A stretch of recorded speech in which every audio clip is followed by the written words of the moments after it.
Friends, स्वागत है आपका स्टडी विद गोलू चैनल में। फ्रेंड्स, आप लोग वीडियो को पूरा देखिएगा, ठीक है। तो आज हम लोग जो है केमिस्ट्री का पहला चैप्टर शुरू कर रहे हैं, पदार्थ की अवस्था, और उसके बारे में देख रहे हैं। सबसे पहले केमिस्ट्री का हम लोग डिफिनेशन देखेंगे। विज्ञान की वह शाखा जिसके अंतर्गत पदार्थ के गुण, संगठन, संरचना तथा उनमें होने वाली परिवर्तनों का अध्ययन किया जाता है, उसको रसायन विज्ञान कहते हैं। विज्ञान की वह शाखा जिसके अंतर्गत हम किसी का गुण या उसका संगठन, उसका संरचना में जो परिवर्तन होता है उसके बारे में अध्ययन करते हैं, उसको हम लोग रसायन विज्ञान कहते हैं। रसायन विज्ञान की उत्पत्ति मिस्र के प्राचीन शब्द कीमिया से हुई है। लेवासियर, इसको लेवोजियर रसायन विज्ञान का जनक कहा जाता है। फ्रेंड्स, एग्जाम में बार बार पूछा जाता है ये क्वेश्चन कि रसायन विज्ञान का जनक किसे कहा जाता है, लेवोजियर या कहीं कहीं लेवासियर भी है, तो आप लोग देख लीजिएगा कि क्या सही उसका उच्चारण होता है, ठीक है। उसके बाद हम लोग देख रहे हैं पदार्थ क्या है। फ्रेंड्स, पदार्थ जो है जो स्थान घेरता हो, जिसमें द्रव्यमान हो और जो अपनी संरचना का विरोध करता हो, वो पदार्थ, उसे पदार्थ कहते हैं। अब देख रहे हैं फ्रेंड्स, परमाणु क्या है। पदार्थ का सूक्ष्मतम रूप परमाणु कहलाता है, यानी पदार्थ का फ्रेंड्स जो सबसे छोटा रूप होता है उसको हम लोग परमाणु कहते हैं। अणु किसे कहते हैं? दो या दो से अधिक या एक ही प्रकार के परमाणु से मिलकर बना होता है। फ्रेंड्स, अणु जो होता है या दो से अधिक परमाणु या एक ही परमाणु से मिलकर बना होता है। और अणु जो होता है ये स्वतंत्र अवस्था में रहता है, लेकिन रासायनिक अभिक्रिया में भाग नहीं लेता है। और परमाणु जो है फ्रेंड्स, ये स्वतंत्र अवस्था में नहीं रहता है और ये जो है रासायनिक अभिक्रिया में भाग लेता है। और जस्ट परमाणु का उल्टा जो होता है अणु में होता है। अणु में क्या होता है? ये रासायनिक अभिक्रिया में भाग नहीं लेता है। अब हम लोग पदार्थ का वर्गीकरण के बारे में देख रहे हैं। फ्रेंड्स, पदार्थ का जो वर्गीकरण है ये दो टाइप का वर्गीकरण है, एक भौतिक वर्गीकरण है और एक रासायनिक वर्गीकरण है। भौतिक वर्गीकरण में पदार्थ को तीन भाग में बांटा गया है, ठोस है, द्रव है और गैस है। और रासायनिक वर्गीकरण में है फ्रेंड्स दो टाइप में इसको हम वर्गीकृत, एक शुद्ध पदार्थ है, एक मिश्रण है। तो शुद्ध पदार्थ जो है फ्रेंड्स ये दो भाग में विभाजित है, एक तत्व है, एक यौगिक है। फिर हम तत्व को फ्रेंड्स दो भाग में विभाजित करते हैं, एक धात्विक है और एक अधात्विक है। और यौगिक को फ्रेंड्स हम लोग दो भाग में विभाजित करते हैं, कार्बनिक और अकार्बनिक।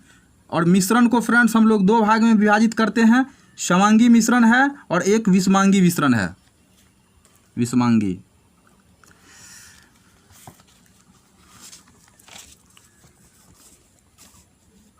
फ्रेंड्स, ए कोई परमाणु है और बी भी कोई मान लीजिए परमाणु है, ये दोनों मिलकर ए बी का निर्माण होता है। यानी दो परमाणु मिलकर एक अणु का निर्माण कर रहा है। हम लोग एक उदाहरण ले रहे हैं, उदाहरण के माध्यम से समझ रहे हैं कि दो परमाणु मिलकर एक अणु का निर्माण होता है। और परमाणु जो होता है फ्रेंड्स वो पदार्थ का सबसे छोटा कण होता है, और अणु जो होता है या एक या दो परमाणु मिलकर बना होता है। अब फ्रेंड्स, पदार्थ की जो तीन अवस्थाएं हैं, ठोस, द्रव, गैस, हम उनके बारे में देखेंगे। ठोस क्या है?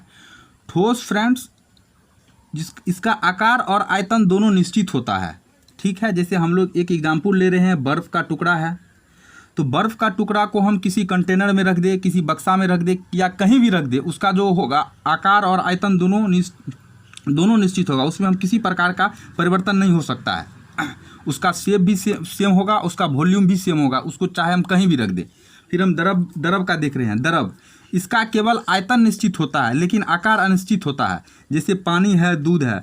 फ्रेंड, इसका वॉल्यूम जो है निश्चित है, क्योंकि अगर दूध को हम किसी बर्तन में रख दे और या इसके बाद फिर किसी बाल्टीन में रख दे, तो बाल्टीन में रखने के बाद फ्रेंड्स ये क्या है कि इसका आयतन तो उतना ही रहेगा, लेकिन फिर बाल्टीन में अगर हम इसको रख रहे हैं तो वो जो अपना जो वो जो आकार है, वो बाल्टीन का जो आकार है उसके अनुसार वो अपने आप को ढाल लेगा।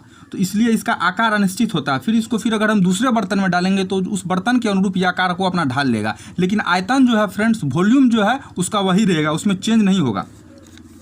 गैस है, इसका आयतन एवं आकार दोनों अनिश्चित होता है। गैस जो होता है फ्रेंड्स, इसका आयतन भी, इसका वॉल्यूम और शेप दोनों जो है अनिश्चित होता है। इसको अगर हम किसी बर्तन में रखें, फिर उसके बाद क्योंकि ये कंप्रेस भी होता है, इसको किसी बर्तन में रखेंगे तो ये अपना आकृति जो है इसका दोनों चीज़ बदल जाता है। फिर ठोस के बारे में देख रहे हैं। एक अणु दूसरे अणु पे एक फोर्स लगाता है फ्रेंड। तो ठोस जो होता है, हम यहाँ पे फिगर से इसको समझने का अच्छी तरह से प्रयास करेंगे। ये हम ठोस का अणु दिखाए हैं। एक अणु दूसरे अणु के बीच अधिक फोर्स लगाता है। ठोस का आकार और आयतन निश्चित रहने का कारण क्या है कि इसके एक अणु जो होते हैं दूसरे अणु के बीच जो होता है उसका जो बल होता है, आकर्षण बल होता है, वो ज़्यादा वो बंधे रहते हैं, जिस कारण इसका जो है शेप और साइज दोनों समान होता है। फिर द्रव का जो होता है फ्रेंड्स, एक अणु दूसरे अणु के बीच में थोड़ा कम फोर्स लगाता है, यानी ठोस से इसका जो मतलब आकर्षण बल है वो कम है ठोस के रिस्पेक्ट में, इसलिए इसके बीच में कुछ हम डिस्टेंस दिखाए हैं। इसलिए फ्रेंड्स इसका जो आकार होता है अनिश्चित होता है। और गैस का जब फ्रेंड्स होता है, एक अणु और दूसरे अणु के बीच जो फोर्स होता है वो बिल्कुल नगण्य होता है। हम यहाँ पे देख रहे हैं फ्रेंड्स, गैस का जो हम लोग डिस्टेंस दिखाए हैं वो काफ़ी दूर दूर है। इसका डायरेक्शन ये किधर भी मूव कर सकता है, इधर भी, इधर भी, इधर भी, इसका डायरेक्शन कहीं भी हो सकता है। ठीक, तो इसका जो होता है, इसके भी जो फोर्स होता है वो नगण्य होता है, इसलिए इसका आयतन और आकार दोनों अनिश्चित होता है।